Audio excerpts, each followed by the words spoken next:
they've weaponized to a level. They are trying to affect the election by demeaning, hurting in any form. And by the way, I think after the election, the hatred's great enough that they'll go, but with much less enthusiasm. This is about November 5th, which I think is going to be the most important day in the history of our country. If we don't turn this around, we're not going to have a country left anymore.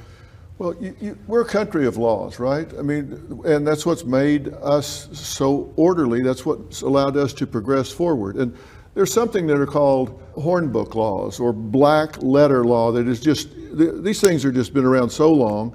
And these were violated in your case, one right after the other. For example, you don't let someone that has been charged in the same case as someone else, and they made a plea deal and said, okay, I'm guilty of doing this, because they were intimidated into doing it.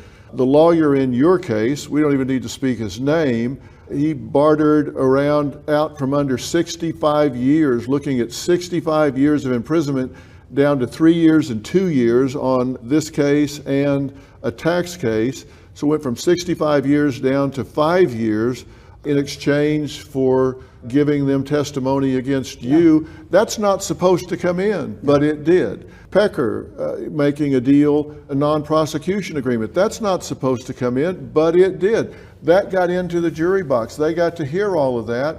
And so they say, well, you know, if we're not down here for the reasons they're saying, then we need an alternative explanation, which they're not allowed to get, because your expert witness that was going to come in and say, as a former chairman of the Election Commission, was going to say this was looked at, there's no issues here. They didn't allow that person to talk, to testify. And I'm looking at this saying, how is the jury supposed to solve this problem if they don't have all the pieces to the puzzle? They wouldn't listen to him. They wouldn't talk to him. They didn't want to hear his testimony. They knew what he was going to say. He was going to say it was 100%.